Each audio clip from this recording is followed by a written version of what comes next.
Ashit Soundosha, DJ Bapi, Dushai. বদন দিয়েছ, বদনে ভাষাও দাওনি, কেবল আমার এই স্তনে দুগ্ধ আছে, এটা তোমার অঙ্গে ছিটিয়ে দিলাম, এটুকু তুমি গ্রহণ করো। যে যথামাং প্রবর্তন্তে তাং সতৈব ভজম্যহং মমো বর্তনুবর্তন্তে মনুষ্য পার্থ সর্বস্ব।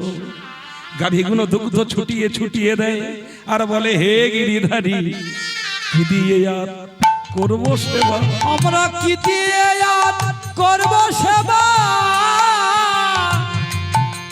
বলি ও হে আমার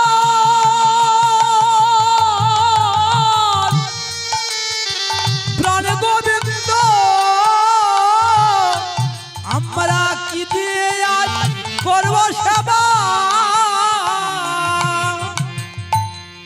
বাবা এই রকম যে ভালোবাসা দেয় তার কথা কি ভুলে থাকা যায়? বলুন, একটু মাথা নাড়ুন। যে এত ভালোবাসা দেয় তার কথা কি কোনোদিন ভুলে থাকা যায়?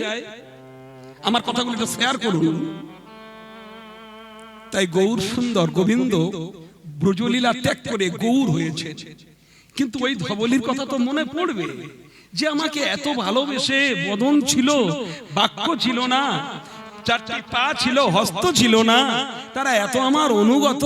হরি বল। আমি এই জন্য বলছি, বৃন্দাবনের পশুর চেয়ে আমরা ব্রজলীলা ত্যাগ করে গৌর লীলায় আমরা কলিযুগে মানুষ হয়েছি, কিন্তু এটাই আমাদের সবথেকে বড় অজ্ঞানতা, কৃষ্ণচরণ ভুলে যাওয়া। তাই গোবিন্দ গৌর হয়েছেন ঠিক, কিন্তু উনি ভুলতে পারলেন না সেই ব্রজের ভালোবাসার মানুষদের কথা। উনি বললেন, ধবলি ধবলি শ্যামলি বলি সঘনে ডাকিল,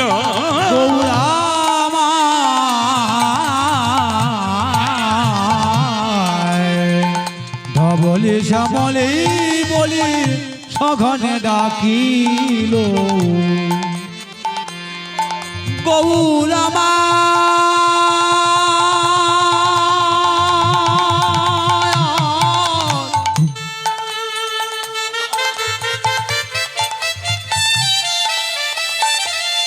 গৌরামা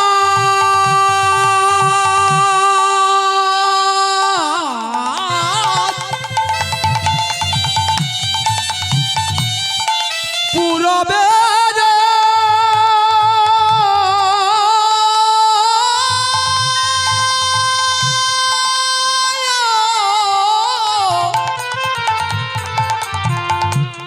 পুরবে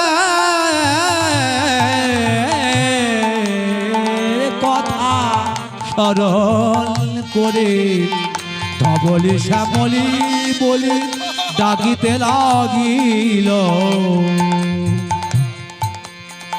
ধবলি শ্যামলি বলি, ধবলি শ্যামলি বলে, ধবলি শ্যামলি বলি গুণ সঘনে ডাকিল।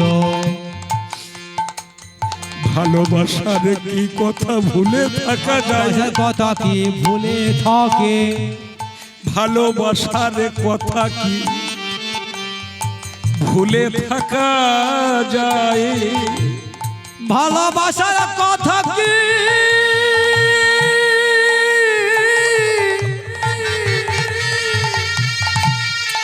আস্তে আস্তে ধবলি ধবলি ধবলি ধবলি ধবলি ও ধবলি ও ধবলি। নবদ্বীপ লীলায় তো আর ধবলি নেই, আছে কি? ধবলি ছিলেন ব্রজলীলায়। মহাপ্রভু বললেন, ধবলি ধবলি ধবলি। মহাজন পাশে বললেন, প্রভু আমার ডাকছে কেন যেন, এ তো অভ্যাসে ডাকিছে, অভ্যাসে ডাকিছে, অভ্যাসে ডাকিছে, অভ্যাসে ডাকিছে। মহাজন বলে অভ্যাসে ডাকিছে। ওগো আমার আমার গৌর হরি অভ্যাসে ডাকিছে, আমারে আমারে গৌর হরি অভ্যাসে ডাকিছে, আমার গৌর হরি অভ্যাসে ডাকিছে। এবারে নিতাই গৌরী হরি বলে অভ্যাসে ডাকিছে, তাই গৌর হরি বলে, অভ্যাসে ডাকিছে, তাই গৌর হরি বলে, অভ্যাসে ডাকিছে, তাই গৌর হরি বলে, অভ্যাসে ডাকিছে, অভ্যাসে ডাকিছে। গৌরামার ডাকিতে লাগিল গো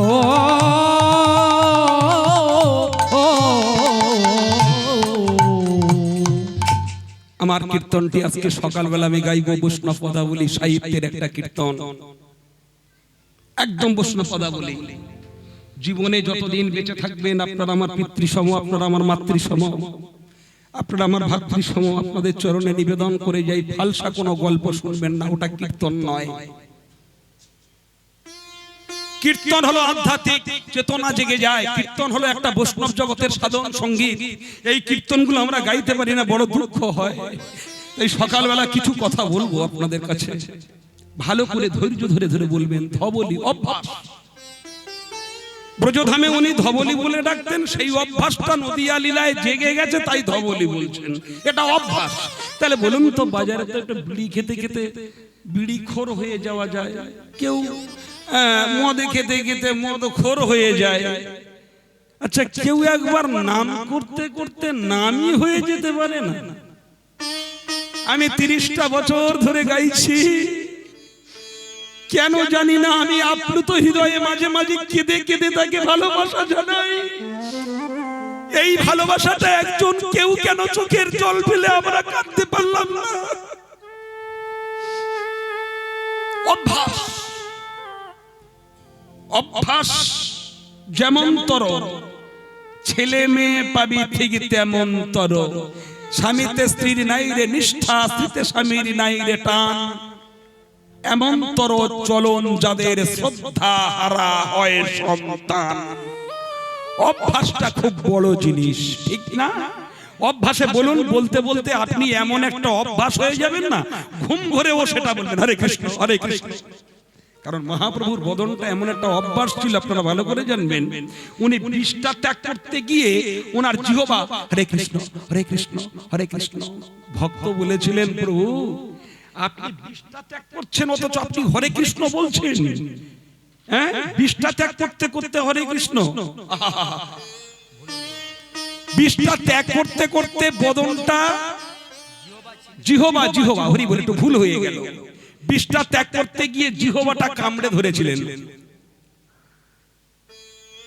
মানে মহাপ্রভুর জিহ্বা তো কৃষ্ণ বলা জিহ্বা, তা বিষ্ঠা ত্যাগ করছে, নোংরা ত্যাগ করছে, তাই কৃষ্ণ বলা কি ঠিক? তাই উনি জিহ্বাটা ভালো করে কামড়ে ধরে কৃষ্ণ নামটা বন্ধ করে দিয়েছেন, আর বলছে না। এক ভক্ত বলছে, প্রভু এবারে বলুন তো, আপনার বদন তো কৃষ্ণ বলা বদন, আর এই যে জিহ্বাটা আপনি কামড়ে ধরেছেন আর কৃষ্ণ কথা বলছেন না, এই সময়ে যদি আপনার প্রাণ পাখিটা উড়ে যায়।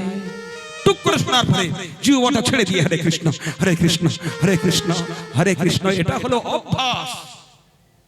অভ্যাস মানুষের এমন জিনিস, আপনি একটু বলুন, বলতে বলতে দেখবেন আপনি অনায়াসে কৃষ্ণ কথা বলবেন। আপনি তিলক কাটা করুন, 2 দিন 10 দিন 5 দিন 7 দিন আপনাকে হয়তো কেউ ক্রিটিসাইজ করবে, জানেন? ওটা মনে কিছু করবেন না। হস্তি চলে বাজার মে কুত্তা ভুকে হাজার, সাধন কে দুর্ভাব নেই যত নিন্দার সংসার। এই সংসারে শুধু নিন্দার, এই সংসারে কেবলমাত্র আছে শুধু নিন্দা। তাই আপনাদের চরণে নিবেদন করছি, কথাগুলো একটু ভালো করে বুঝুন। একবার তিলক কাটবেন, আপনার অনেক সঙ্গ আছে, তারা বলবো ওরে বাবা কবে সাধু হলি রে। 2 দিন পরবেন, ক্রিটিসাইজ করবেন, গলায় মালা বন্ধ কর। আপনি 10 দিন 20 দিন কাটবেন, কাটতে কাটতে দেখবেন আপনি সেটিং যখন আপনার হবে, ওই দূরের মালগুলো যারা কৃষ্ণ বিদ্বেষী ছিল না, তখন আপনার কাছে এসে বলবে, ভাই তুই একেবারে এত জীবনে পরিবর্তন করে সাধু হয়ে গেলি। কদিন আগে আমি 4 জন গাঁজাখোরকে গাঁজা খাওয়া ছাড়িয়েছি। এই দিন 15 হবে, চুল্লু আর মদে মেতে থাকতো। সত্যি কথা বলছি, মিথ্যা কথা নয়। আমার বাড়িতে কাজ হচ্ছে, ঘরের কাজ, আর গোবিন্দ কৃপা একটা মন্দির আমি করেছি, জানেন? তা ওদেরকে কথার প্যাচে ফেলে কথা বলতে বলতে এমন একটা জায়গায় ফেলে দিয়েছি, 4টে ছেলে মদ আর গাঁজাটা ছেড়ে দিয়েছে। 15 দিন পরে আজকে সকালবেলা একজন আমাকে বলছে, দীপক দা আমি বুঝতে পারিনি তোমার অন্নপূর্ণার মন্দিরে এসে আমার জীবনে যে এত বড় একটা সফলতা আসবে আমি ভাবতে পারিনি। তোমার মন্দির স্পর্শ করে বলেছিলাম নেশা করবো না। আজ এই 15-20 দিন পরে আমি দেখছি আমি একটা যেন সত্যি মানুষ হয়েছি। এটা হলো অভ্যাস।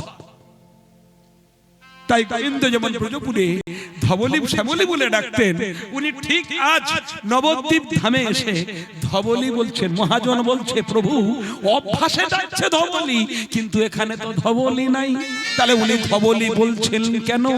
বলে ধবল শব্দের অর্থ হলো সাদা।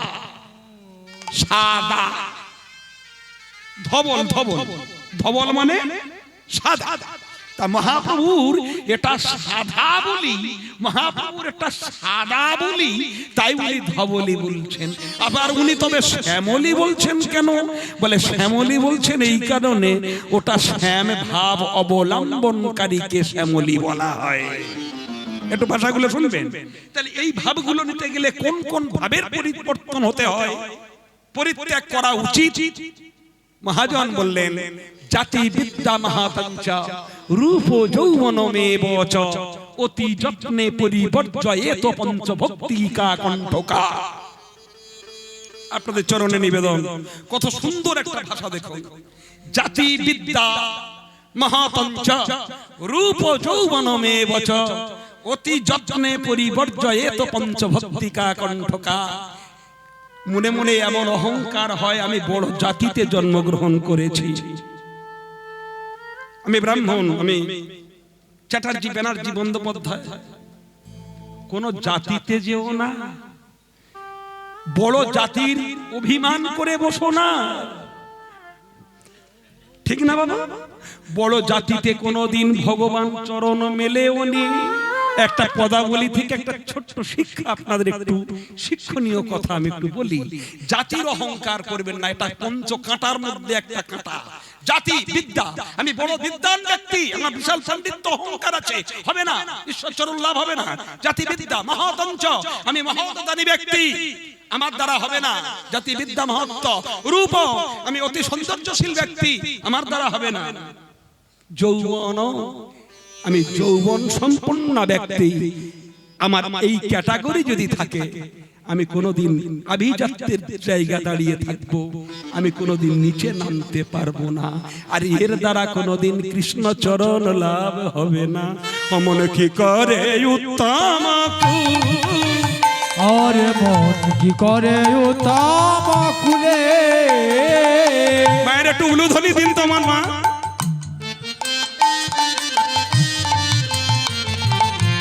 কি করে উত্তম কুলে।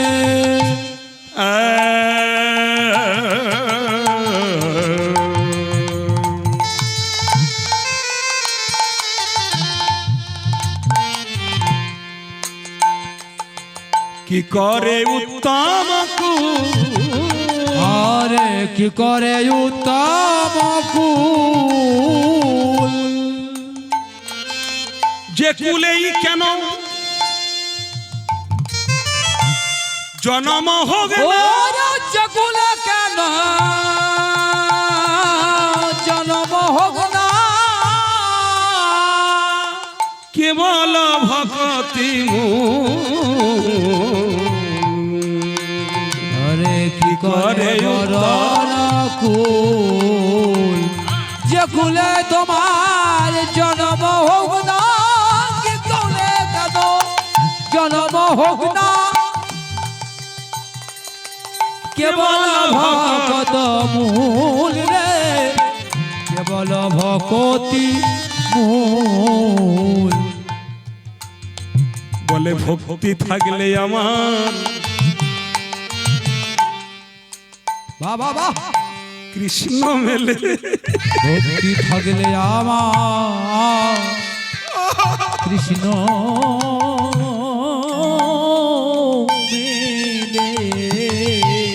জাতি বিদ্যা রূপ যৌবনমেব চ অতি যত্নে পরিবর্জয়েত পঞ্চভক্তিকা কণ্ঠকা।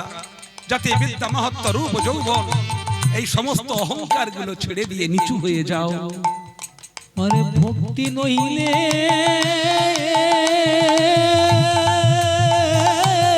হবে না গো, আমার কৃষ্ণ বলে কাঁদিতে শেখো।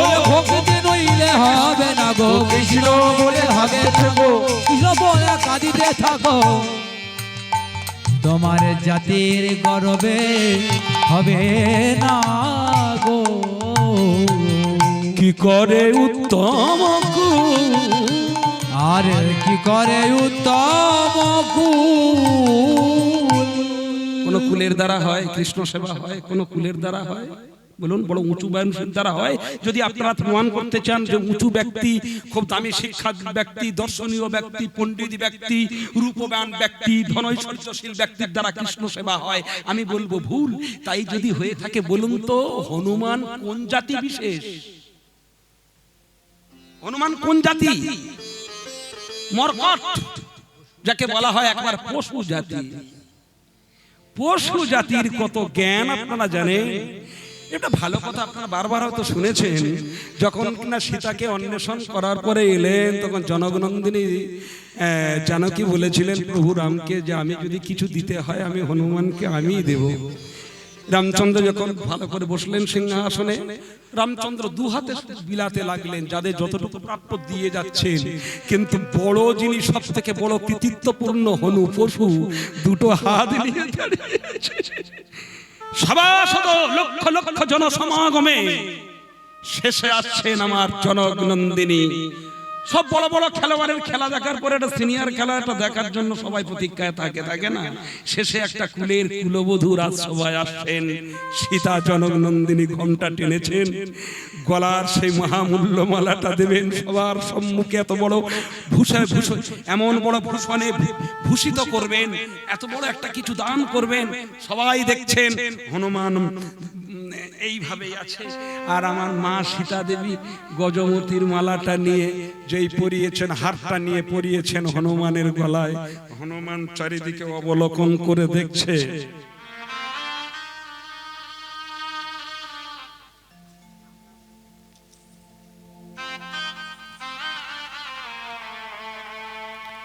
সবাই সঙ্গে সঙ্গে বলল বানর, মর্কট তো পশু, ওর কোনো জ্ঞান নেই।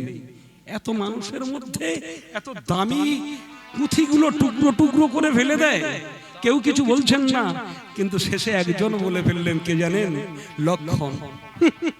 পশু তো, এত মানুষের সঙ্গে তোমার লজ্জা করছে না যে জনকনন্দিনী কুলবধূ সীতা এত জনসমাগম এসে এত সুন্দর একটা দান করলো তোমাকে, যা এখানের মধ্যে সর্বশ্রেষ্ঠ প্রাপ্যতার হিসেবে তুমি পেয়েছো। আর সেই এত মূল্যবান, যার বাবা জনকরাজ এত পরিশ্রম করে তোমায় দিয়েছে। আহা, জনকরাজা চারটিখানি না, জনকরাজা মহাতেজার কিসে তার ছিল ত্রুটি? এদিকে ওদিকে দুদিকে ফেলে জনকরাজা খেয়েছিল দুধের বাটি। এত বড় রাজা পৃথিবীতে আর হয়নি। নিজের স্বক্রায়ায় স্বর্গে যেতেন, আবার স্বর্গে থেকে নেমে আসতেন। দেবতাদের চাবুক করে রেখেছিলেন চারটিখানি না, তার সীতা সে দিয়েছিল এই হার, আর সেই হারটার অবমাননা করছে হনুমান। লক্ষণ বলে উঠল, বানর বানর না হলে এমন তার ফল হয়? তখন হনুমান সবার সম্মুখে বানর বলছে। আমার যদি কেউ বলতো আমি তো পালাতাম, কিন্তু হনুমানের কৃতিত্ব দেখুন, যেই বানর বলছে তখন ও আরো নিচু হচ্ছে। আপনারা ঠিকই বলেছেন, আমি বানর। আপনার আমার বললে আমরা সেন্টিমেন্টে পড়ে যাবো না? হনুমান তখন বলছে ঠিক বলেছো। লক্ষণের প্রতি বলছে ঠিক বলেছো। দেওয়া লক্ষণ তুমি ঠিক বলেছো, ঠাকুর লক্ষণ তুমি ঠিক বলেছো। আমি বানর, আমি বানর। তো বানর মানে পশু, জানো? পশুর কোনো জ্ঞান নেই। আরে জ্ঞান যদি থাকতো নিশ্চয়ই তোমার সংযত করতে তুমি। হ্যাঁ, পশুর কোনো জ্ঞান হয়? তবে জানো ঠাকুর, আমি মালাগুলো কেন কেটে কেটে ফেলছিলাম জানো? সারাটা জন্ম থেকে আমি রাম সীতার যুগল বিগ্রহ সেবা করে এসেছি জানো। আমি ভালো করে মালাগুলোকে নিদর্শন করে দেখলাম, এ মালার কোন খাতায় কোন গ্রন্থিতে আমার রাম নেই, আমার সীতা নেই।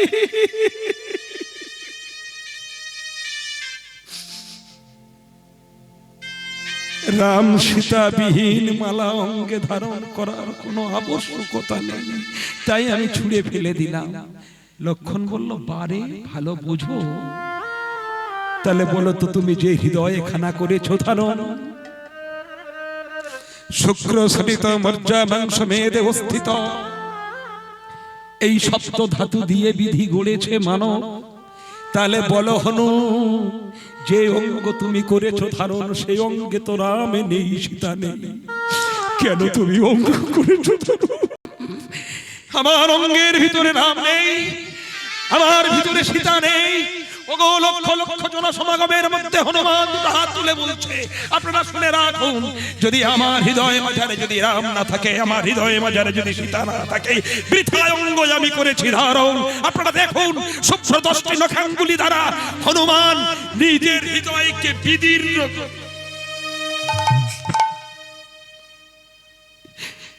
রাম দেখছে।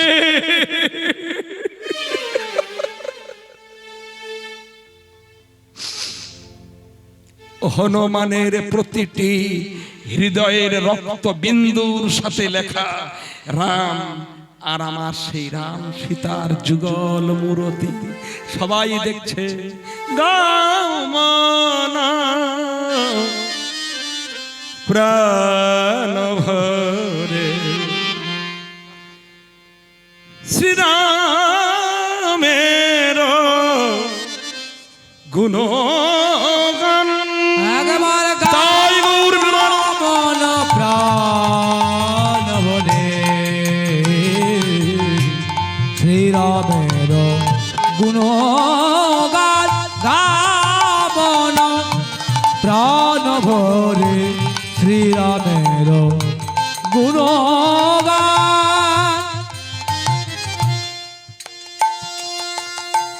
শ্রীরামের গুণগান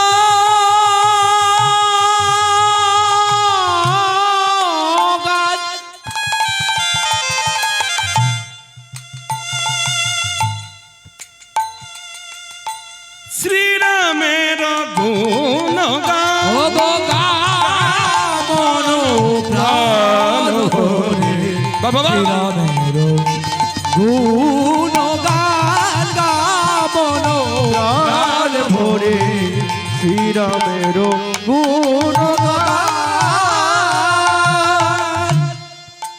কই গো মা, আপনারা একটু উলুধ্বনি দেবেন না?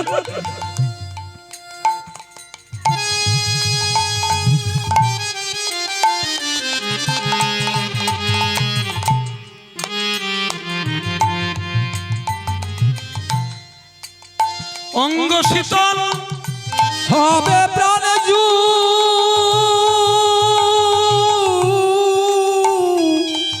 জুড়াবে অঙ্গ শীতল হবে, একটু গেয়ে দেখুন কত মজা আছে। অঙ্গ তাই গৌর হরি বল। শীতল হবে, পাপি রে তার আস্বাদন, একবার গাবো প্রাণ ভরে শ্রীরামের গুণগান। মন প্রাণ ভরে শ্রীরামের গুণগান গাবো প্রাণ ভরে শ্রীরামের গুণগান। সমন দমন রাবণ রাজা, সমন দমন রাবণ রাজা, রাবণ দমন রাম, সমান ভবন না করে গমন, জেলায় রামের নাম। ও সমন দমন রাবণ রাজা, রাবণ দমন রাম, সমন ভবন নালায় গমন, জেলয় রামের নাম।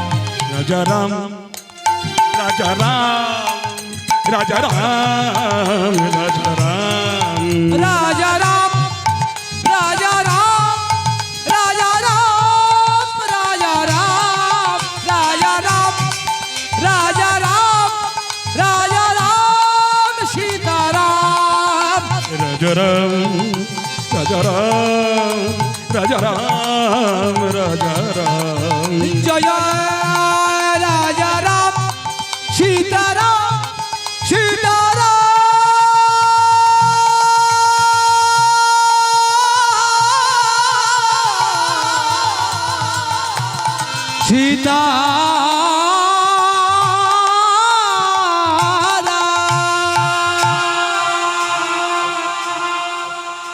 প্রতি গ্রন্থিতে প্রতিটি রক্তবিন্দুতে লেখা রাম।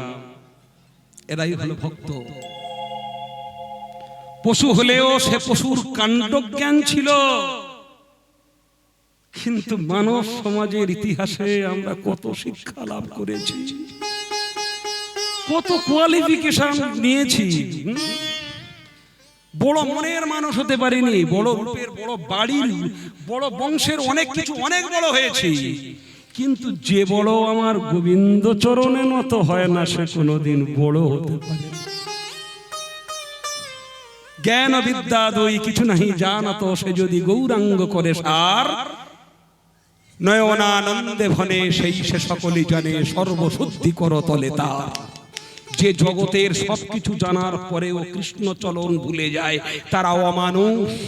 আর এত কিছু ঐশ্বর্যের পরে যে দেয় তার চরণ যদি একবার, এই আমার শ্যামল বাবু দেখেছে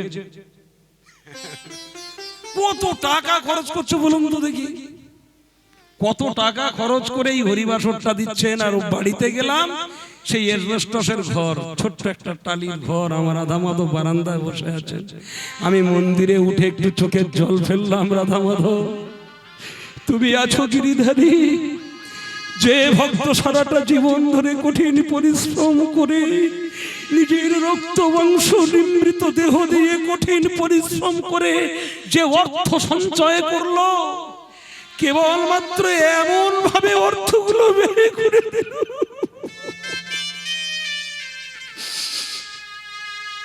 তবে তুমি একটু দেখো, চাইবো না তুমি দেখো। ধর্মের পথে রহে গো যারা, বিপদেতে ভাই পড়ে গো তারা, পরিণাম তার অতি সমদূর। সহায় থাকিয়া ধর্ম করো, সকলই অভাব যাবে দূর। কিছু সবকিছু ছেড়ে দিই, ধীরে ধীরে বিশ্বাস স্থাপন করতে শেখো, অনেক কিছু হবে। অনেক ওরে মন কি করে উত্তম কুল, যে কুলেই কেন জন্ম হব না, কেবল ভক্তি মূল। ভক্তি আছে যার, কৃষ্ণ আছে তার, ভক্তি নাই যার, কৃষ্ণ নাই তার। কেবল ভক্তি মূল। কপিকুলে ধন্য বীর হনুমান, শ্রীরাম ভক্তরাজ, রাক্ষস হইয়া বিভীষণে বৈশে ঈশ্বর সবার মাঝ।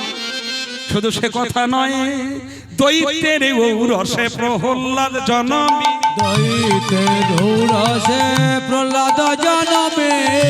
একটু উরুধ্বনি মায়েরা সকালবেলা কত সুন্দর।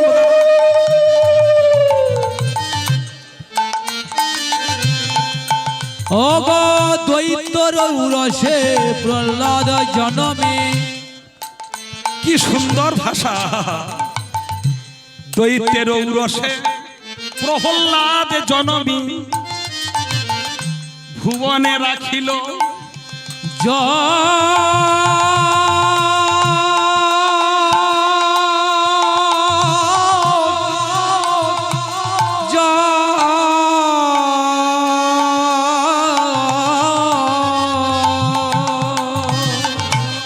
দৈত্যের ঔরসে প্রহ্লাদ জনমী, ভুবনে রাখিল যশ।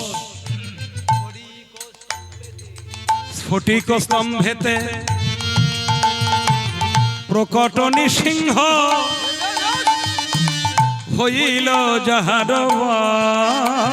স্ফটিক স্তম্ভেতে প্রকট নরহরি, করিল যাহার বশ। স্ফটিক স্তম্ভেতে প্রকট নরহরি, করিল যাহার বশ। কোন কুল ছিল বল, তার কোন কুল ছিল, প্রহ্লাদের কোন কুল ছিল, প্রহ্লাদের কোন কুল ছিল। ঠিক তো নাকি? প্রহ্লাদ আবার কোন কুলে? রাক্ষস কুলে জন্মগ্রহণ করে ভুবনে রাখিল যশ। স্ফটিক স্তম্ভে প্রকট নৃসিংহ, হইল তাহার বশ। শুধু তাও নয়, দৈত্যের ঔরসে প্রহ্লাদ জনমী, ভুবনে রাখিল যশ। স্ফটিক স্তম্ভে প্রকট নৃসিংহ, হইল যাহার বশ। ওগো চণ্ডালা হইয়া, শুধু তাও নয়, দেখুন চণ্ডাল হইয়া মিতালি করিল, ওগো চণ্ডালা হইয়া মিতালি করিল। খুব দামি দামি ভক্তের কথা আজ মনে পড়ে গেছে সকালবেলা। সকালবেলা তো ব্রেনটা ঠান্ডা থাকে, তাই না মা? সকালের কীর্তন কিন্তু সব থেকে দামি কীর্তন হয়। তবে আমি তো অযোগ্য, আমার মধ্যে কোনো জ্ঞান নেই, আমি নিজেই জ্ঞানী নই, তো আপনাদের কি বলবো বলুন।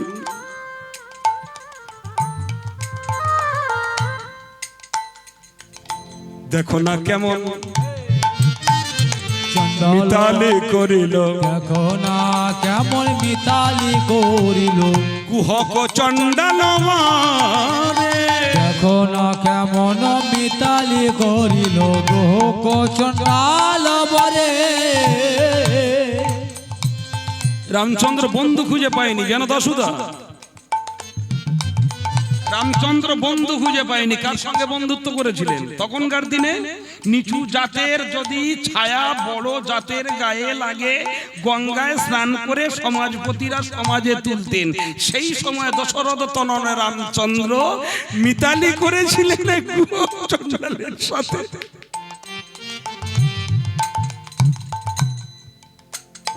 দেখো না কেমন মিতালি করিল, দেখো না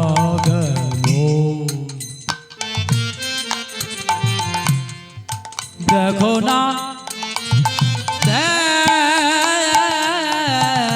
দেখো না,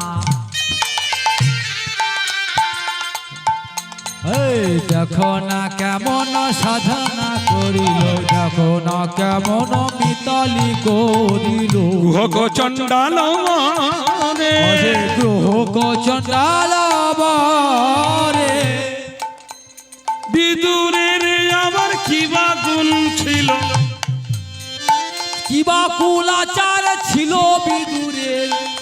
আমি যেটা বলি ভাই গৌর হরি বল। দেখো না বিদুরের কি কুল ছিল, খাইল যাহার ঘরে, আরে খাইল যাহার ঘরে। দুর্যোধনের কাছে যখন গেছিলেন আপনারা শুনেছিলেন, রাজভোগ দিয়েছিলেন, ক্ষীর সর ছানা মাখন রাবড়ি। ভগবান শ্রীকৃষ্ণ গেছিলেন কেন বলুন তো? কেবলমাত্র পঞ্চ পাণ্ডবদের জন্য কেবল 5খানা গ্রাম ভিক্ষা করতে। যুধিষ্ঠির মহারাজ বলেছিলেন, কৃষ্ণ, যুধিষ্ঠির কৃষ্ণের থেকে বড়, কৃষ্ণরে বেশি কিছু চাইনি, ভাই যার তো ভাইদের কাছে গিয়ে বলো কেবল আমাদের 5টা পাণ্ডবের জন্য 5টা গ্রাম কেবল দিক। রাধে। ভগবান কৃষ্ণ গেলেন দুর্যোধনের কাছে, যার কাছে ক্ষীর সর ছানা মাখন রাবড়ি ইত্যাদি ইত্যাদি। দুর্যোধন দুঃশাসনকে বলল, দুঃশাসন স্নান করে দাও। তাচ্ছল্য, এটা আভিজাত্য, অহংকার। ভগবান কৃষ্ণ মনে মনে করছে, বাহ দুর্যোধন, তোমার পাশার চাল চলেছে ভালো। তুমি জানো না যে পাশার চালটা চালায় কে?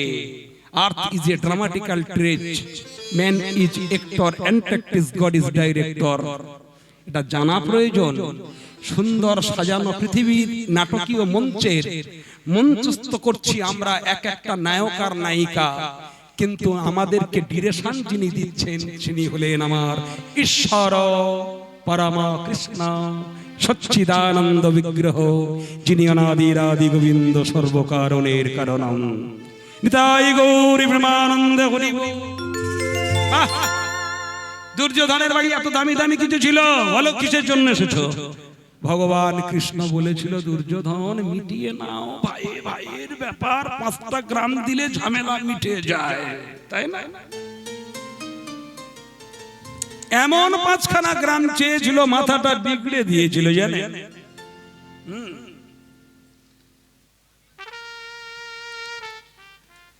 5খানা গ্রাম আর দিল না।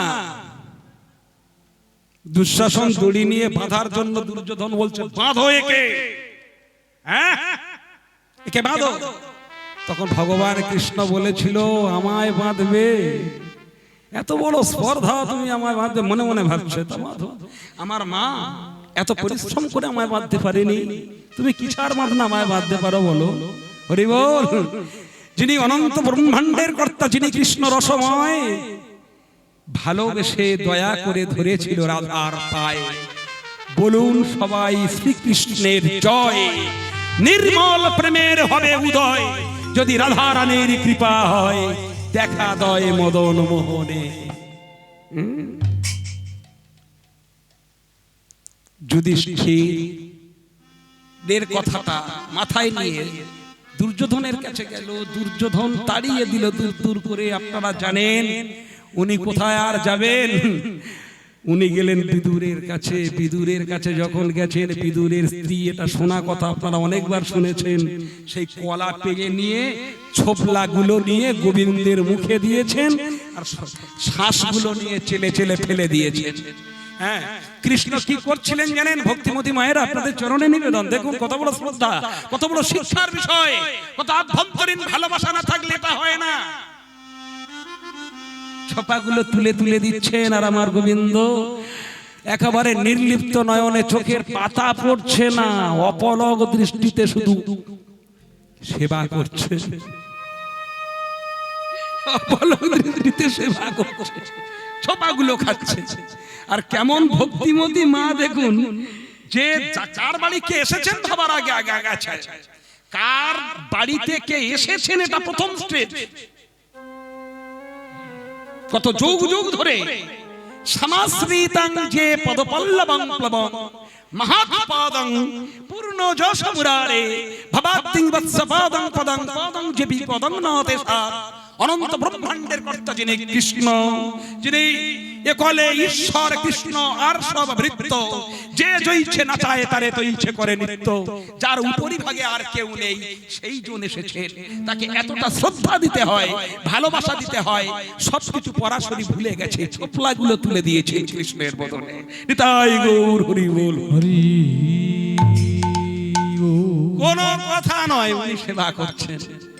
আর দুটো একটা কলা আছে, সময় বিদুর এসেছেন। বিদুর এসে দেখছেন কৃষ্ণ ক্রীকরং কজ্জলা বর্ণং সংহরেদ উপপাতকম গতি শক্তি রতি প্রেম ক্রীকরাজ্যতে খনাত স্নোকরো লোহিত বর্ণ নরকার ধেন্নর তং তং জনমার্জিত পাপং স্নোকর দহতি খনাত। কৃষ্ণ এমন একটি শব্দ, কৃষ্ণ এমন একটা ধাতু, কৃষ্ণ শব্দটি উচ্চারিত করলে মানব জন্মার্জিত পাপ আর নরক হইতে উদ্ধারিত হয়ে যায়। তাই গৌর প্রেমানন্দে হরি বল। তুমি এসেছো কৃপাময়।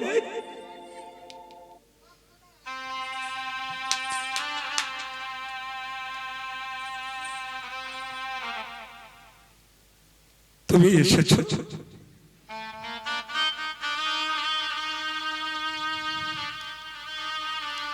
বিদুর করছেন, পরাশরীকে বলছেন, পরাশরী তুমি কার বদনে কি তুলে দিয়েছো তুমি যে জানো, দুটো রাখো, আমি যেন কৃষ্ণ সেবা দিতে পারি।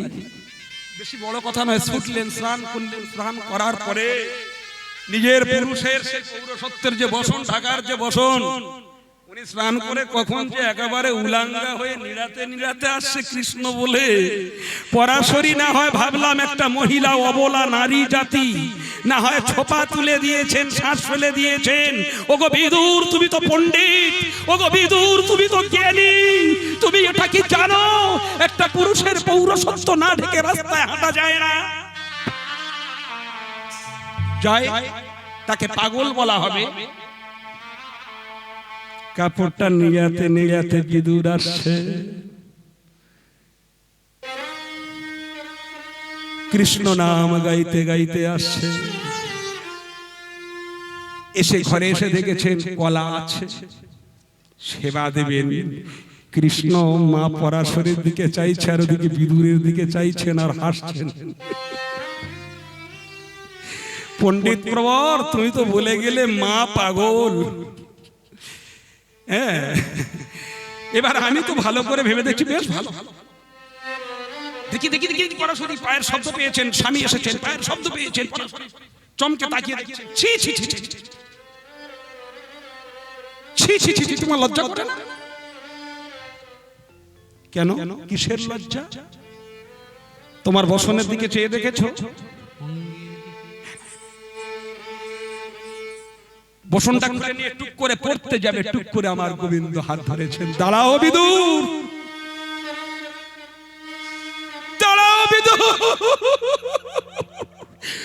তত্ত্বটি কোথায় দেখুন, রসের ধার কোথায় দেখুন, তত্ত্বটা কোথায় লুকিয়ে আছে দেখুন। টুক করে হাতটা ধরেছে। বিদুর, বসন করো না।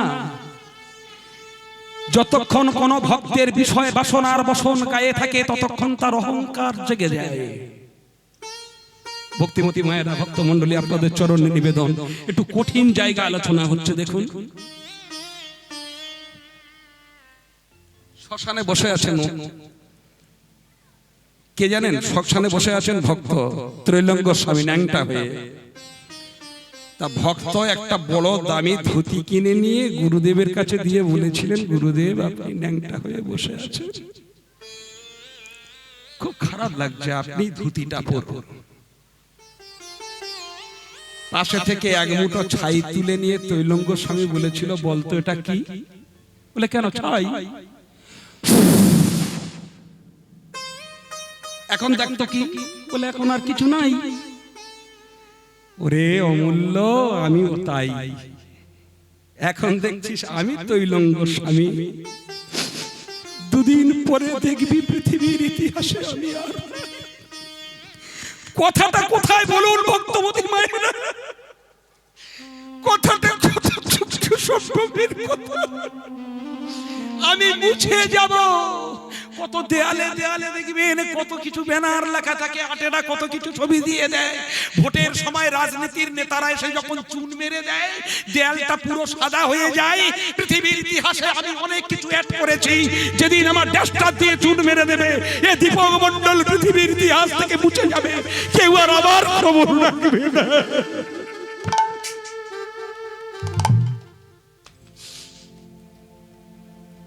বিদুর, তুমি দাঁড়া।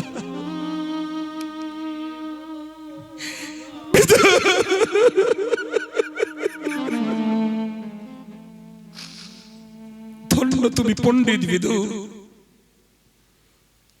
ধর্মরাজ কর্ম তোমারে বিদিত, তব মুখে শুনিব কিঞ্চিদ ভাগবত। কে কাকে বললেন? যার মুখশ্রিত গীতা, যিনি ভাগবতের কান্ডারি, তিনি শুনতে চাচ্ছেন বিদুরের কাছে কিছু শিক্ষার কথা। ওগো কৃষ্ণ, তুমি না হলে এমন ভগবান হও। তুমি রাম অবতারে বালিকে বধ করেছিলে, তাই না? বালি যখন পড়ে গেছিল তখন বালির কাছে রাম কিছু রাজনীতির শিক্ষা শিখতে চেয়েছিল, ধনুর্বাণ ত্যাগ করে, ঠিক না? রাবণ ত্রেতা যুগে রাবণের কাছে রাম যখন মারতে চেয়েছে, তখন রাবণের চরণে পড়ে রাম বলেছিলেন, আপনি আমাকে কিছু শিক্ষা দিন। হে ভক্তিমতী মায়েরা, ভক্ত মণ্ডলী, আপনাদের চরণে নিবেদন, যদি কোনো মানুষ নিজ ব্যক্তি জন্মগ্রহণ করেও থাকে, যদি তার বিদ্যা বুদ্ধি শিক্ষা যদি যথেষ্ট ভালো হয়, সে যত বড় খারাপ মানুষ হোক, তার কাছ থেকে সুন্দর শিক্ষার জিনিসগুলো গ্রহণ করবেন। নিতাই গৌর প্রেমানন্দে হরি বল, হরি বল, হরি বল, হরি বল। বিদুর উলাঙ্গা, হাতে কাপড়। ভগবান বলল, বলো বিদুর তুমি কি চাও? একটু শুনুন বিদুর কি বলেছিলেন, আগেই শুনুন। বেকার কথা দীপক মণ্ডল বলে না, বেকার ভাউচার দেয় না। যেটা বলেছিলেন, যেটা হয়েছিল, সেই কথাটি আপনাদের কাছে তুলে ধরছি। বলো বিদুর তুমি কি চাও? বিদুর বলেছিল, আহা, আমি কি চাইবো? আমাকে লোক দেখাচ্ছ, আমাকে লোক দেখাচ্ছ? আমি তোমায় কি দিয়ে আর সেবা করব বলো? কিং বসনায় গরুয়া সানায়, কিং বসনায়, আমি কি দিয়ে তোমার বসার আসন দেব, তাও আমার নাই। কিং বসনায় গরুয়া সানায়, তুমি গরুর পৃষ্ঠের উপরে বসবাস করো, অত দামি একটা জায়গা। কিং বসনায় গরুয়া সানায়, কিং ভূষণায় মণি কৌস্তুভ, তোমার কি দিয়ে তোমার ভূষণ দেব?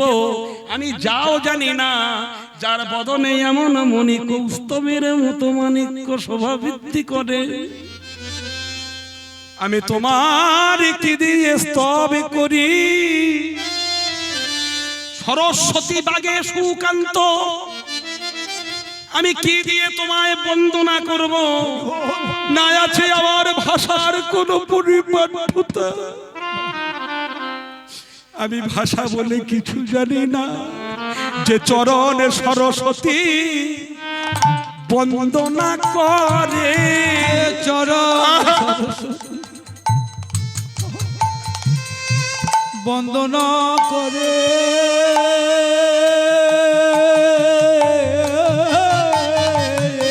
যে চরণে সরস্বতী বন্দনা করে, চরণ সরস্বতী বন্দনা করে।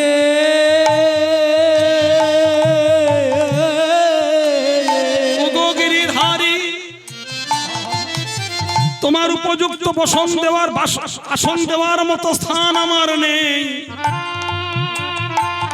তোমার ভূষণ করার জন্য কিছু আমার ঘরে নেই। তোমার বন্দনা করবো, আমার বদন আছে বটে, আমার কোনো ভাষাও নেই। আমি তোমার কাছে দিতেও পারলাম না, চাইতেও পারলাম না। ভক্তের কত মজবুত অটুট ভক্তি দেখুন। কৃষ্ণ বলছে অনেকেই অনেক কিছু চেয়ে নিয়েছে বিদু, তুমি কিছু চাইলে আমি খুশি হতাম। বিদুর বলছে আমাকে লোভ দেখাচ্ছ গিরিধারী। আমরা এই বাজারে অনেকে অনেক দেবদেবীর চরণে লোভ দেখাই। উচ্চ মাধ্যমিক পরীক্ষা হচ্ছে, দেখি ধোসা থেকে আসার সময় 4 পিস ছানার সন্দেশ আনতে ভুলবি না, মা চরণের কাছে দিবি। সরস্বতী মহাভাগে বিদ্যা কমলোচনে বিশ্বরূপে মহালক্ষ্মী বিদ্যাঙ্গেহি নমস্তুতে। মায়ের চরণে সন্দেশ দিবি, মা তোর বিদ্যা দেবে। আসলে মাধ্যমিক হয়ে গেল তো কি হয়? যখন খেলা আসে, আয়লার মতো ঝাপটা আসে, তখন ভগবানকে ডাকি। যখন অনন্ত দুঃখে থাকি তখন ভগবানকে ডাকি। শরীর যখন ফিটনেস থাকে তখন আমার কাছে আর কেউ নাই। আর আমার ভিতরে যখন ক্যান্সার ধরবে, আমি ভেলোরে বেঙ্গালুরু পর্যন্ত ঘুরে আসবো, যখন আর বাঁচার কোনো প্ল্যান থাকবে না, তখন আমি গোবিন্দের কাছে মুসবে বলবো, ঠাকুর তুমি বাঁচিয়ে দাও, তোমার 4টে করে হরিনামে দল দেবো, মা কালী তোমার 2টো জোড়া পাঠা দেবো, ও গৌর হরি তোমার 6টা মালসা দেবো। তুমি এত কিছু পেয়ে আছো, তুমি কি দিয়েছো? তুমি অকৃতীয়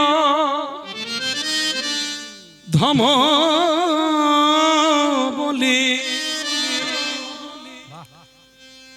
কম তো কিছু দাওনি। আমি অকৃতীয় ধম যা। মায়ের টুলু ধ্বনি তাই গৌর ব্রহ্মানন্দে হরিব। তুমি কবে তো কিছু দাওনি, যা দিয়েছ সব পেয়েছি। তুমি আমায় যা দিয়েছো সবে পেয়েছি। তুমি যা দিয়েছ সব পেয়েছি। তুমি আমায় যা দিয়েছো সব পেয়েছি। বিনিময়ে কিছু চাওনি, অকৃতীয় ধম জানে অকৃতীয় ধম জানে। আমায় কবে তো কিছু দাওনি, যা দিয়েছ সবে পেয়েছি। আমায় যা দিয়েছ সবে পেয়েছি, বিনিময়ে কিছু চাওনি। তুমি যা দিয়েছ সব আমি পেয়েছি, তার জন্য আমি এত কিছু আছে। আমার রূপ আছে, যৌবন আছে। আমার মনে মনে হয় জানেন, আমার মতো কীর্তনিয়া নেই। আমি বহু দূরে যাই, 6টা ডিস্ট্রিক্টই যাই। হ্যাঁ, ঝাড়খণ্ড, বিহার, টিহার আমার সব জায়গায় ঘোরা হয়ে গেছে। পশ্চিমবঙ্গের সব জেলা ঘোরা হয়েছে। আমার মতো কীর্তনিয়া কেউ নেই। আমি যেখানে যাই আর বলি, আপনারা আমাকে শুধু বলবেন কীর্তন জগতের সবথেকে নগণ্য কীর্তনিয়া আমি। আমি শুধু বলতে পারছি গিরিধারী তোমার কথাটা। কখন যে আমার ফুল নন স্টপ হয়ে যাবে তা তো আমার জানা নেই। গিরিধারী, তুমি আমার লোভ দেখাচ্ছ। লোভে পড়ে কৃষ্ণ চরণ ভালোবাসাটা ভালো না, লোভে পড়ে কৃষ্ণ